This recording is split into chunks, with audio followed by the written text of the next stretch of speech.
Pada suatu hari, Abu Nawas dan Baginda Raja sedang berdiskusi tentang agama, mulai dari masalah tauhid sampai tentang hukum agama.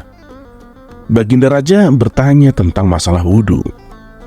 "Abu Nawas, kalau kita sholat, kita harus mempunyai wudhu bukan?" tanya Baginda Raja. "Benar Paduka, kalau kita tidak punya wudhu, maka sholat kita tidak akan sah," jawab Abu Nawas. "Berarti kalau kita kentut, kita harus mengulangi wudhu supaya sholatnya sah?" tanya Baginda Raja. "Iya benar Paduka," jawab Abu Nawas. "Tapi ini sungguh aneh," ujar Baginda Raja. Sontak Abu Nawas terkejut mendengarnya. "Aneh bagaimana Paduka? Ini kan sudah diatur oleh agama," sahut Abu Nawas. "Coba kau pikir Abu Nawas, yang kentut kan pantat kita, sehingga wudhunya batal. Tapi kenapa yang dibasuh kok malah wajah?"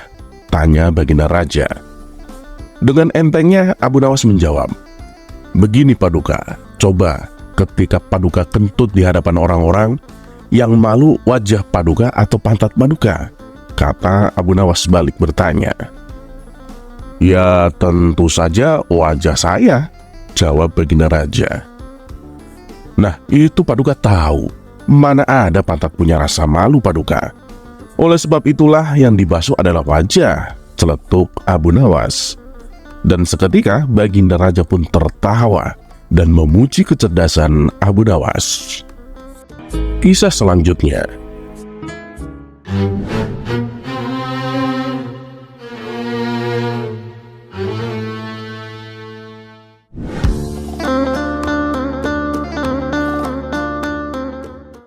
Meskipun sudah diperingatkan berkali-kali oleh Abu Nawas, Abu Jahil masih saja tidak menghilangkan kebiasaan buruknya.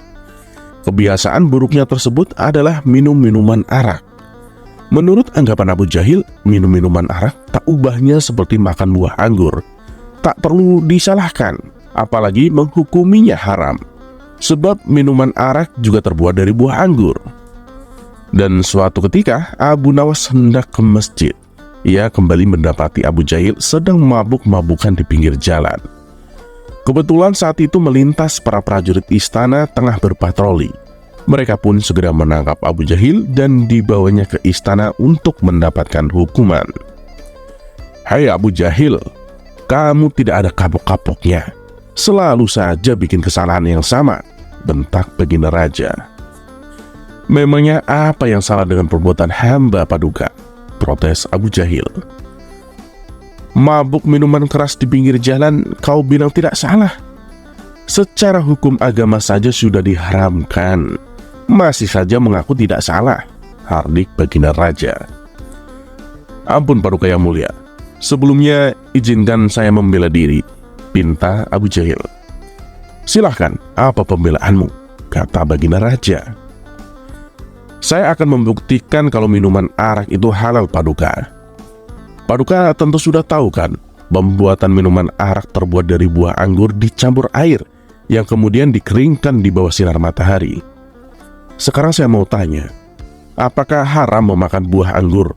tanya Abu Jahil. "Tidak haram," jawab Baginda Raja.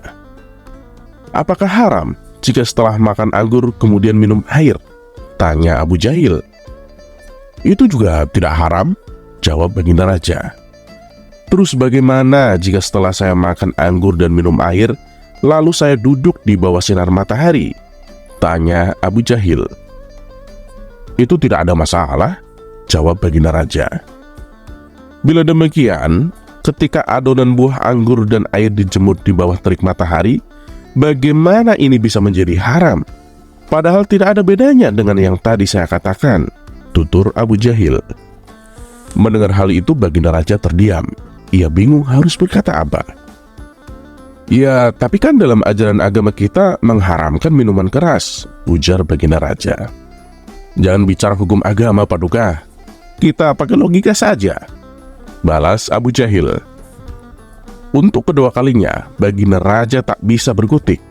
Kemudian terlintas di benaknya untuk meminta bantuan Abu Nawas.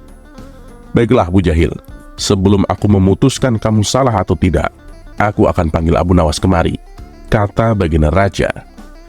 Maka beberapa pengawal istana diperintahkan Baginda Raja untuk menjemput Abu Nawas. Dan singkat cerita, datanglah Abu Nawas menghadap Baginda Raja. "Ada apa Paduka? Kenapa Paduka terlihat kebingungan?" tanya Abu Nawas. Baginda Raja pun lalu memberitahu tentang masalah yang sedang dihadapinya. "Oh, itu sih gampang Paduka," sahut Abu Nawas. Kemudian Abu Nawas menghampiri Abu Jahil dan meminta dia untuk mengulangi pertanyaannya.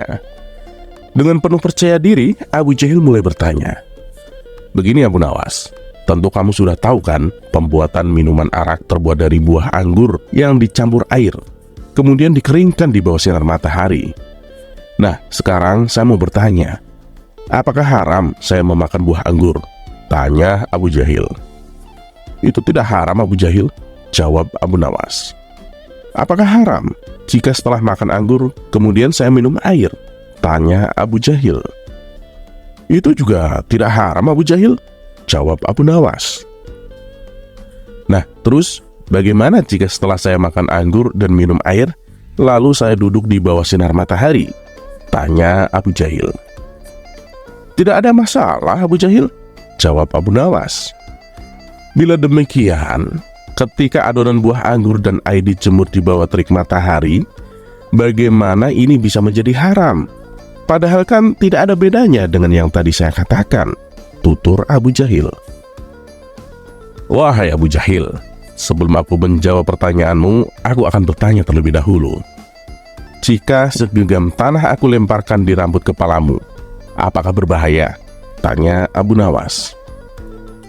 "Tentu saja tidak," jawab Abu Jahil. "Lalu tanah yang ada di rambut kepalamu aku siram dengan air. Apakah menyebabkan rasa sakit?" tanya Abu Nawas. "Tentu saja tidak Abu Nawas," jawab Abu Jahil. "Nah, setelah apa yang menimpamu, kemudian kamu berjemur di bawah sinar matahari, apakah itu akan membuatmu sakit?" tanya Abu Nawas. "Ya tidak juga Abu Nawas," jawab Abu Jahil.